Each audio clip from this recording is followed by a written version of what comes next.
Welcome back to A Celtic State of Mind. It's half-time in our European tie.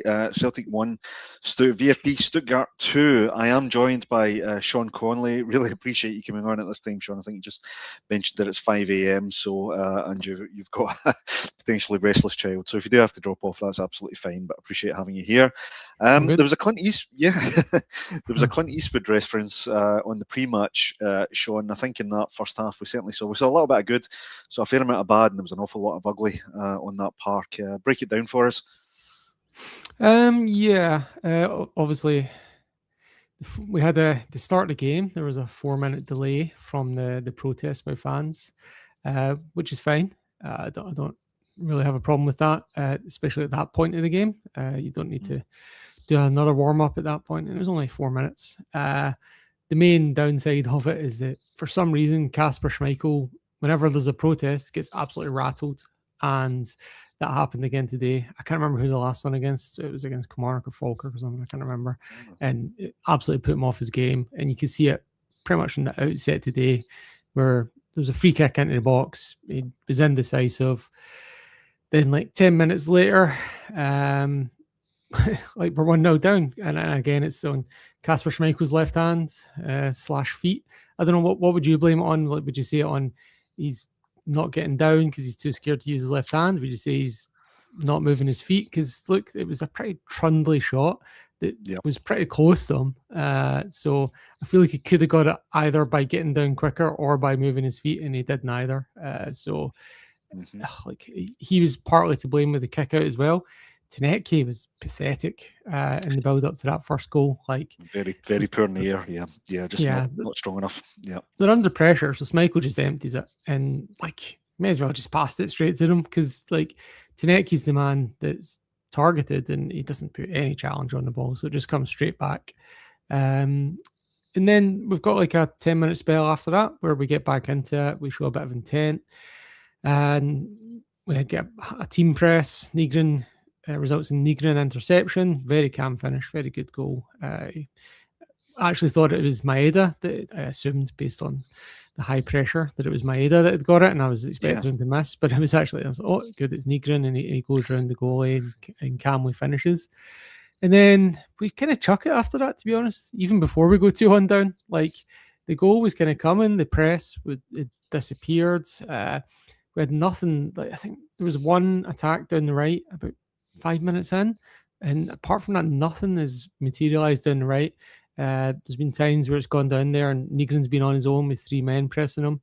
Maeda's got nothing in terms of his press. There was one point where he pretends to, like, he goes to close down the defender, and the defender just turns around him as if like he's not even there, as if there's not even a challenge.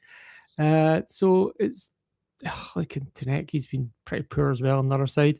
He had 2 set pieces early that didn't beat the first man, and his confidence just evaporated after that. I mean, one of those led to the first goal, his corner. One of the guys in the chat was saying it was Bernardo, but I thought it was Tanecki, so someone can clarify that for me. I thought it was Bernardo as well, and I think the commentary on TV said it was Bernardo, but I'll wait for someone to maybe confirm that as well. I thought it was quite a poor corner, hence the reason I think that Tierney ended up taking the corners later on. But I think you make a lot of really good points. I mean, some individual performances, which we'll talk about, and I'll bring up some of the comments, but you can imagine the theme of the comments at the moment is very much around Kasper. I think, we focused on the replacement of Rio Hatate for Bernardo early pre-match, and I think, a lot of people saying Bernardo's maybe not taking his chance on that, and, some scrutiny on Trusty and Scales as well, which after the last performance, I think was always going to be the case. Let me bring up a couple of the comments just so we can get the theme, and then we'll try and address some of those points. So Dylan Podrick Pierce comes in to say Bernardo worse in corners than Engels. Who'd have think it? Yeah, I think his delivery wasn't great. Then Joe Devlin comes in to say Schmeichel again goes down installments to his left. Certainly did seem to go down quite slow. What was interesting is I was looking at a comment, I think it was James McFadden made a comment online, and he said that the shot's not actually even going to the corner. It's quite a bit away from the corner, and it's just the pace that Schmeichel gets down in. Again, mainstream commentators are starting to question, does he have an issue with that left-hand side? Is there an injury that's actually starting to, cost us in games? And is that a point where both player and maybe manager have to be honest about what his capability is at this stage? Barry O'Sullivan comes in to say we lack real bite in midfield. I want to get your thoughts on this, Sean, actually. We know we have limited options. We need to demand a lot more effort and bite from them.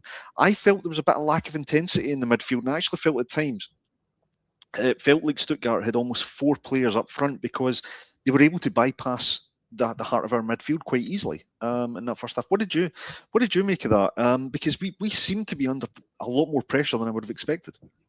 Well, there was a couple of points on it. Nygren was not very secure in his possession when he was in midfield. I actually felt Bernardo was very secure in possession. Okay. But what Bernardo was not offering was any kind of press. Like that second goal, it's him that's pressing the ball at that point, and the deflection comes off him into the box. Absolutely, Scales he's the one that should be getting his name, getting that video shown back in the match review and showing how pathetic the guy's free header is in 6 yards. It's absolutely Scales, man. And then McGregor, he has to go off after half an hour to change his boots, and he was pretty consistently slipping. The last action that he has before he does go off to change his boots is we get an overload down in the left. Right. He gives it to Taneke, McGregor overlaps him, and then we end up losing possession on the right. So, I honestly think that of the three, they're not gelling very well. Part of that is down to an imbalance in the way we're playing, and part of it's down to Bernardo offering nothing off the ball. I honestly think he has actually been pretty good on the ball. He's maintained possession well, but Nygren has not actually offered anything, I don't think. I know he scores the goal, but he's actually not pressed well. He's not maintained possession well. And McGregor had his issues with his boots, and again has been a little bit up and down. So he's obviously blaming it on his boots, whatever way you want to interpret that. Yeah, maybe so. That would be my excuse as well. But I think you're right. The point you're making, Nygren. First of all, fantastic goal, great composure. Reads it really well, doesn't panic, and actually that I think sums Nygren up. His positioning and his short play with the ball can be really, really good. But you almost feel like sometimes when you're under pressure and you're looking for that high intensity, high play in midfield, he's not necessarily the man to drag you out of the mire as such. And actually, something that has faced criticism for this season is that lack of pace. And there was at one point a relatively decent ball, an opportunity down that right hand side, and that unfortunately just can't get to it in time. Just doesn't have legs to get there. And I think that's unfortunately he circumvents that with his positional play, but you do miss that kind of high intensity, high pressure play. I want to talk a little bit about the left hand side there, because you mentioned that Taneke was somebody that I praised pre-match. Somebody that seemed to have started to turn around, opinion. But him and Tierney both haven't really gelled again in this match. They're not really, the overlap's not working. They're not getting to the second balls. And I think at times Taneke's maybe reverting back to type a little bit, not taking his man on, which is something we know he can do. And as you say, maybe a confidence issue. Looking at the bench, it was something I mentioned pre-match. We do, for the first time, not necessarily the options we want, but we've got options on the bench. We have Yang, Iheanacho is on the bench, although I don't think Sven Faras had a lot to feed off of today. Adamu on the bench as well. So we've got some options there to change it. Would you make changes as early as half-time, or do you think, give the manager the opportunity?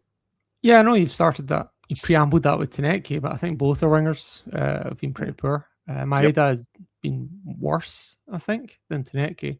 Taneke's confidence is drained. And look, there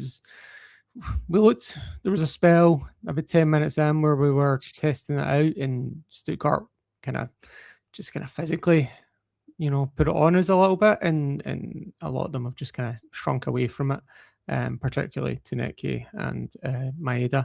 So those two don't really look up for the fit. And look, to be honest, it's not just those two. There's a kind of apathy throughout the team, and it's kind of felt like that's came from the top in a sense. Like when you see like the post-match interviews from the Kilmarnock game and so on, even Martin Hill seems a bit like, oh, we could be doing without this kind of thing. He's almost just like, if you read between the lines, it doesn't seem in the players, if you read between the lines in a more literal sense, are looking like they could be doing without this game tonight, and that they're more focused on domestic matters.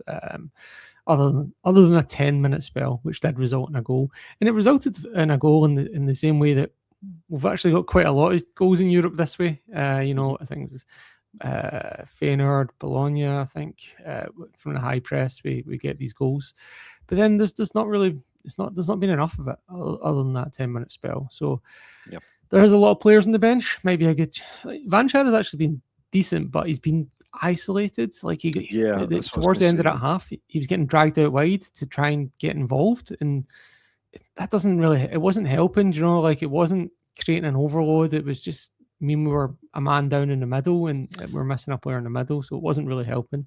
So seem to be struggling to get the second balls, don't we? We're not even if we get the first contact, it seems to be wrapped. It seems to be kind of hoovered up by a Stuttgart player for the second, and they seem to be getting, when they're picking out their players, they're retaining possession. Martin O'Neill often talks about when we're not playing well, that we're not protecting the ball well enough. I think this game exemplifies that, actually. We're really not protecting the ball well enough, and that's surprising at home. I do want to get a few more comments in. I'm going to start with this one. Mike McPherson was going to say, Double Denim doesn't like Negrin and blames him for not catching an exocet missile rail. I do like the last part of that comment.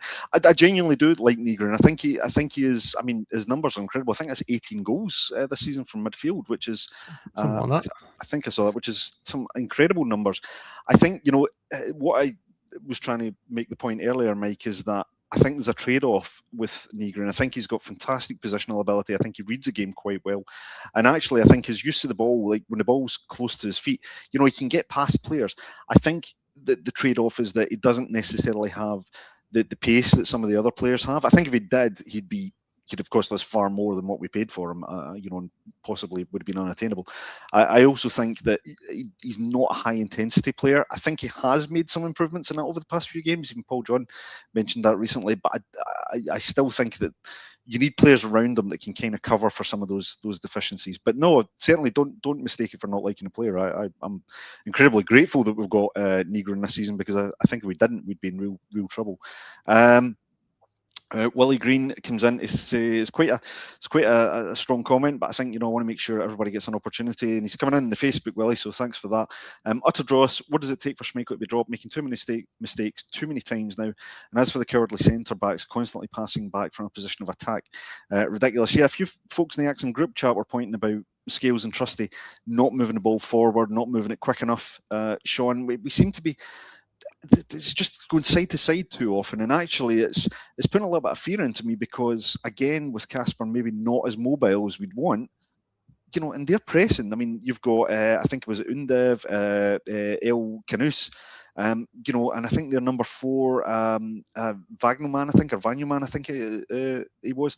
They're getting a lot of space, and they're really quite mobile. So is there a worry for you that we're not building from the back the way we should be? I'm actually going to give them a little bit of an out on this one, because I've played in defence personally. Often when the ball's not going forward like that, it's because there's not an option. So put the responsibility. That's fair enough. That's kind of how we've been playing lately. Like a lot of, I don't know why, but multiple times I've heard a comment lately about McGregor pointing and not passing. People do that when there's not movement, when there's not players available in front of them, and I think that's a general problem that we've got at the moment. So on another day I might, but I think in the last few games we've had a bit of an issue with players not being available in the attacking areas. All right, no, that's fair point. We've got a few minutes left. Sean, keep me right if you can see when the players are back on, because I'm having to. I've got a kick off here. Is it kicking off? Yeah. Yeah. Right. So just on that, Sean. Changes, no changes so far. So literally, last comment, Sean. What do we need to do to turn this around at the moment? Because I think Stuttgart dominated possession. They've had the better chances. They're a goal up. What do we need? What do we need Martin and the boys to do? Decide if they want to progress or not. Because right now they're looking like they've made the decision that they don't. So they need to have a mental check and decide if they're happy with what that was, because it will mean we're not progressing. And well, it wouldn't be Celtic. Decide, That's fine. It wouldn't be Celtic this season if we didn't do something late in the game. So there is, obviously still that option there in our bag. Well, listen, we will end it there. Thanks everyone for joining us for halftime. We will be back at full time, irrespective of the result. Hopefully, we see some improvements all across the park there. Martin O'Neill can work his magic, and maybe we'll see some fortunate cameos coming off the bench to give us that win. But please join us for full time, and thank you again for joining us on the Celtic State of Mind. On Hoops.